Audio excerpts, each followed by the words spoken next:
usulan dari siapa sebenarnya perpanjangan masa jabatan kepala desa, Pak Menteri?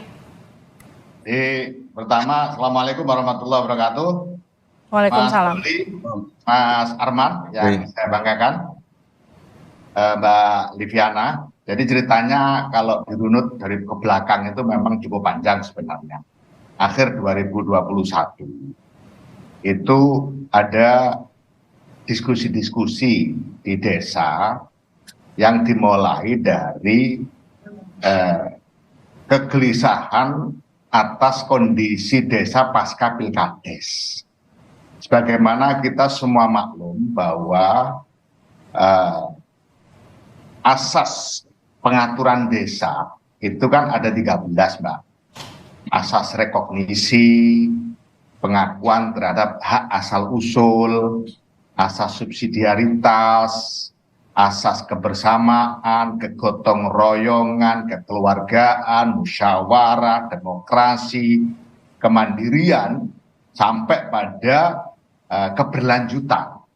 Nah, semua itu adalah nilai-nilai luhur yang kemudian dituangkan di dalam sebuah regulasi yang sangat bagus agar nilai-nilai luhur tidak sampai mengalami penurunan. Nah, dalam konteks Pilkades, bagaimana juga kita maklumi, pasca Pilkades itu friksinya, ketegangannya itu agak lama selesainya. Kenapa agak lama? Karena calon yang menang maupun yang kalah, tim sukses yang menang maupun yang kalah bergaul terus setiap hari, ketemu terus. Oke.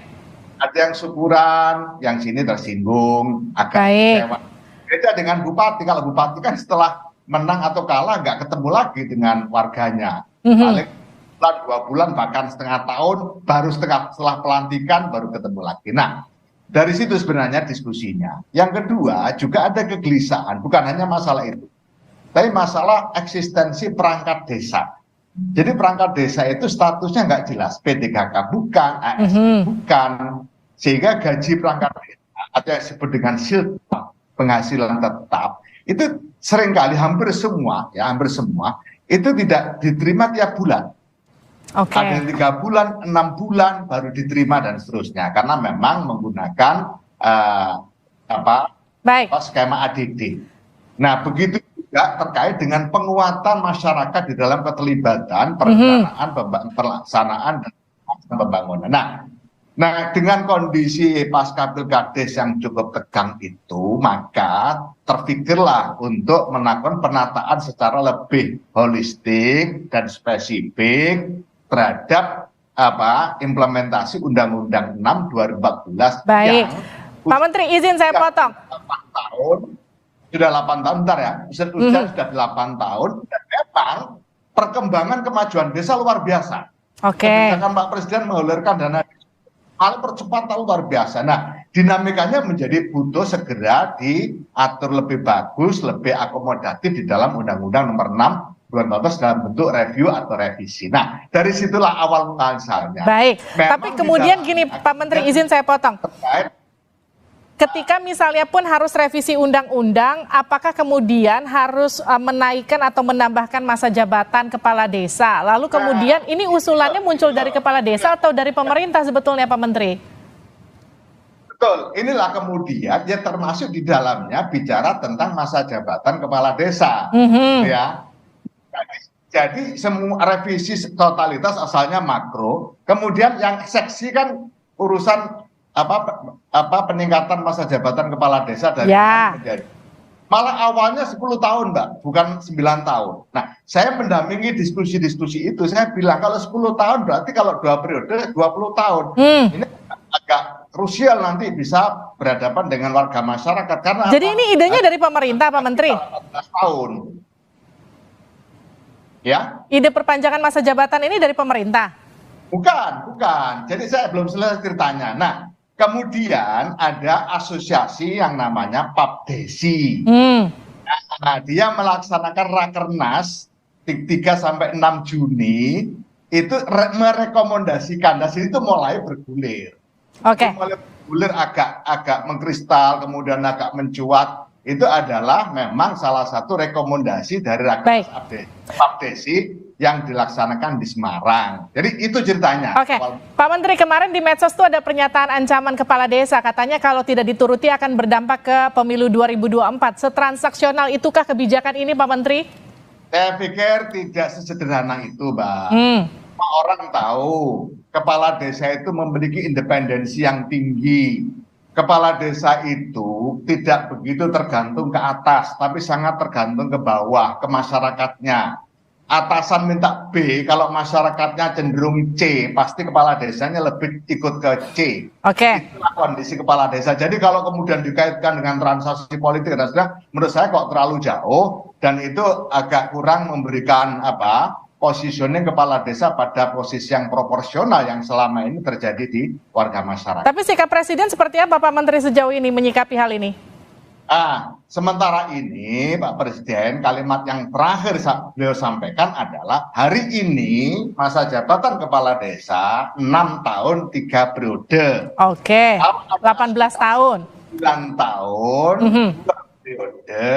Nah, silakan dibahas di DPR. Itu pernyataan dan itu sangat normatif. 9 tahun 2 periode, Mbak. Ya, ini yang perlu dicatat. Dokumen-dokumen yang masuk, aspirasi yang masuk dalam bentuk tertulis ke Kementerian Desa itu tidak ada yang 9 kali 3. Tapi Pak Menteri sendiri setuju nggak dengan rencana atau wacana 9 kali 3 itu? Ya, kita tidak bicara setuju atau tidak setuju, Mbak. Saya memfasilitasi. Tidak boleh bersikap sebelum Presiden bersikap. Baik. Kita akan mengikuti arahan Presiden. Tetapi saya memfasilitasi diskusi termasuk hari ini. Tadi saya ketemu Pak Mendagri, saya laporkan juga bahwa kami di Kementerian Desa sedang mendeteksi atau mendalami tim untuk seluruh permasalahan di Undang-Undang Desa. Oke. Penyesuaian. Pak Menteri silakan ditanggapi, Pak Menteri, harusnya dilakukan setelah 2024 lah paling nggak ya? Ya, jadi ini kan masih dinamis memang, masih sangat dinamis. Kita juga sedang melakukan pendalaman atas, tadi saya sampaikan, atas berbagai hal yang seharusnya disesuaikan dengan kondisi objektif. Betul disampaikan Mas Arman tadi, percepatan pembangunan di desa luar biasa. 2024 seharusnya target capaian desa mandiri itu 5.000. Tapi 2022 ini sudah mencapai 6.300. Itu artinya ada percepatan yang memang luar biasa. Kemudian dari BPS kemarin, kondisi COVID pun di desa secara rata-rata itu justru dari kemiskinannya mengalami penurunan meskipun 0,3. Juga di bidang kesenjangan, gini rasionya juga mengalami penurunan dibanding perkotaan. Meskipun jumlah warga miskin, prosentase kemiskinan di desa memang lebih tinggi daripada kemiskinan di kota. Karena memang penduduk di Indonesia itu yang berdomisili di desa itu 74%. Kewilayahan di bawah pemerintahan desa itu sampai 91%.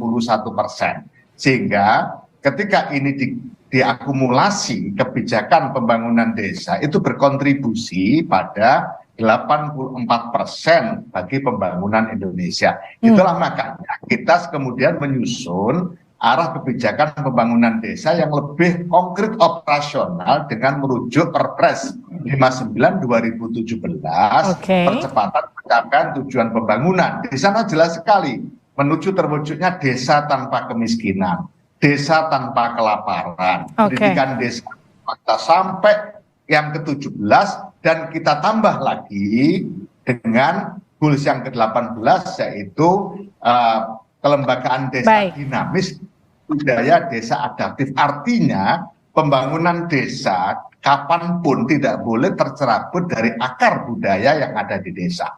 Itu yang kemudian sekarang terus kita konsolidasi agar seluruh warga masyarakat dan utamanya perangkat desa, pemerintah desa mengkonsolidasi jelas APBDes-nya itu jelas. Ini APBDes tahun ini dibawa kemana. Berikutnya yang juga perlu saya tekankan bahwa transparansi di dalam pemerintahan yang di level kita itu amat sangat transparan. Mulai dari rencana kerja pembangunan desa, penyusunan APBDes, tidak hanya melibatkan BPD, kalau di kabupaten kan hanya melibatkan DPRD dan eksekutif. Kalau di desa melibatkan warga miskin, kelompok marginal, Baik, Pak Menteri. tokoh dan seterusnya. Kemudian setelah APBD selesai, di tempat-tempat strategis sehingga seluruh warga masyarakat bisa melihat kondisi konstruksi APBD dalam setiap tahun anggaran.